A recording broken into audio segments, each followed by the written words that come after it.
Oke, selamat datang. Kali ini kita akan menelusuri sebuah kisah yang rumit sekali.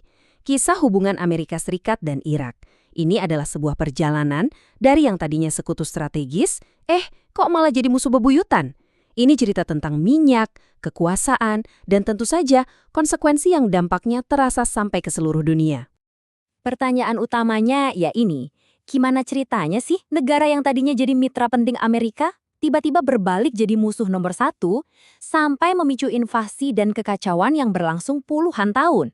Nah, yuk kita coba cari jawabannya. Kita urut dari awal banget. Oke, ini dia peta perjalanan kita buat hari ini. Pertama, kita akan lihat gimana hubungan mereka tuh dibangun di atas minyak. Terus gimana mereka jadi beraliansi buat melawan Iran. Nah, setelah itu kita akan lihat titik baliknya yang super dramatis, terus soal dalih perang setelah 911, dan terakhir, warisan kekacauan yang, ya, masih ada sampai sekarang. Kita mulai dari bagian pertama, hubungan di atas minyak. Jadi menurut sumber analisis yang kita pakai, cerita ini tuh nggak dimulai dengan perang sama sekali. Jauh sebelum itu, ini semua dimulai karena bisnis. Yap, murni kepentingan ekonomi puluhan tahun sebelumnya. Jadi begini, setelah Kekaisaran Ottoman runtuh, Irak itu kan ada di bawah kendali Inggris. Tapi di tahun 1920-an dan 30-an, Amerika Serikat mulai masuk ke panggung. Dan menurut sumbernya, motivasi mereka tuh jelas banget, murni komersial. Mereka lihat potensi bisnis yang luar biasa dari cadangan minyak Irak yang super melimpah. Nah, dari hubungan bisnis ini ceritanya berevolusi. Sekarang kita lihat gimana ceritanya bisa jadi aliansi militer di bagian kedua ini, aliansi melawan Iran. Ini tuh contoh klasik banget ya gimana geopolitik bisa menciptakan kawan-kawan yang nggak terduga, yang didasari cuma sama kepentingan sesaat. Jadi logikanya gimana? Gini, setelah revolusi Iran tahun 1979, Amerika kan kehilangan sekutu pentingnya di sana dan melihat rezim baru di Teheran sebagai ancaman. Pas Saddam Hussein menginvasi Iran, Washington ngelihat ini sebagai sebuah peluang. Jadi mereka dukung Irak buat apa? Ya buat ngebendung pengaruh revolusi Iran. Kayaknya ungkapan ini pas banget buat ngerangkum aliansi AS-Irak di tahun 80-an. Ini sama sekali bukan tentang nilai-nilai yang sama, tapi murni kalkulasi geopolitik yang dingin. Pokoknya, selama Saddam melawan Iran, dia dianggap berguna buat kepentingan Amerika. Titik. Tapi ada sisi gelapnya dari kemitraan ini. Sumber analisis kita menekankan banget selama Saddam dianggap berguna, Washington tuh kayak tutup mata sama banyak hal. Pemerintahannya yang diktator, pelanggaran HAM yang berat, bahkan penggunaan senjata kimia ke rakyatnya sendiri di Halabja. Nah, ini poin pentingnya. Ternyata demokrasi dan kemanusiaan itu bisa banget jadi transaksional. Oke, sekarang kita sampai di bagian ketiga. Sekutu jadi musuh global. Nah, disinilah titik baliknya.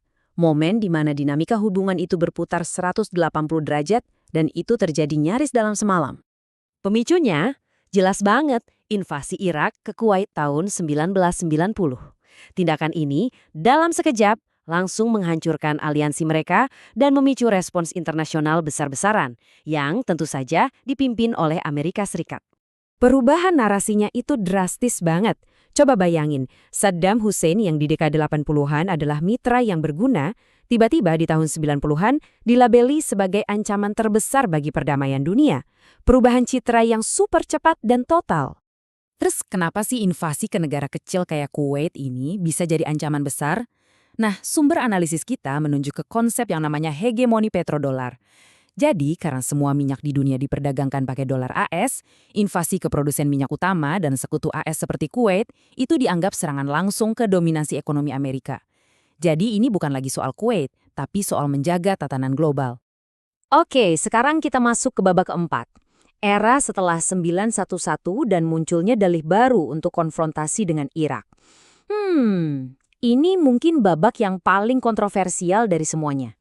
Setelah serangan 11 September, dunia berubah total.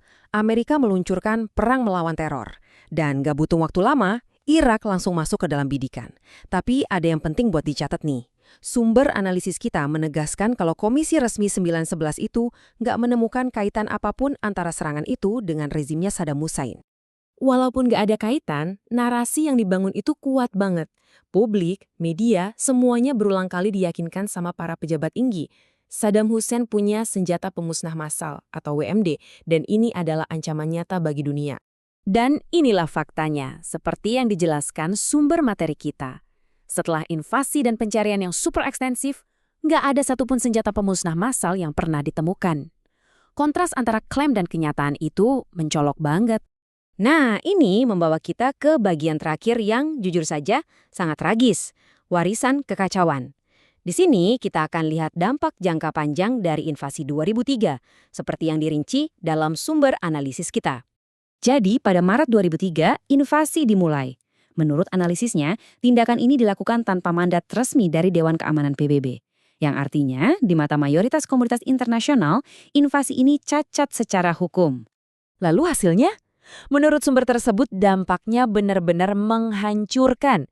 Negara Irak itu runtuh, menciptakan kekosongan kekuasaan yang diisi sama kekerasan sektarian yang brutal. Dan ironisnya, kekacauan ini justru menciptakan lahan subur bagi lahirnya kelompok teroris yang jauh lebih ekstrim dari sebelumnya, ISIS. Di luar semua kekacauan politik itu, ada biaya manusia yang nggak terbayangkan. Sumber analisis ini memperkirakan lebih dari 1 juta warga sipil Irak tewas akibat invasi dan kekerasan yang mengikutinya. Sebuah angka yang benar-benar menggambarkan skala tragedi kemanusiaan yang luar biasa. Jadi, apa kesimpulan akhir dari semua analisis ini? Tesis utamanya cukup jelas. Perang ini, pada intinya, bukanlah sebuah misi untuk menyebarkan demokrasi. Sebaliknya, ini adalah sebuah proyek neo-imperialisme yang pakai perang melawan teror sebagai kedok untuk mengamankan sumber daya minyak dan mempertahankan dominasi di Timur Tengah. Dan ini semua meninggalkan kita dengan satu pertanyaan mendasar yang diangkat oleh analisis ini. Sebuah dilema yang rasanya masih sangat relevan sampai sekarang.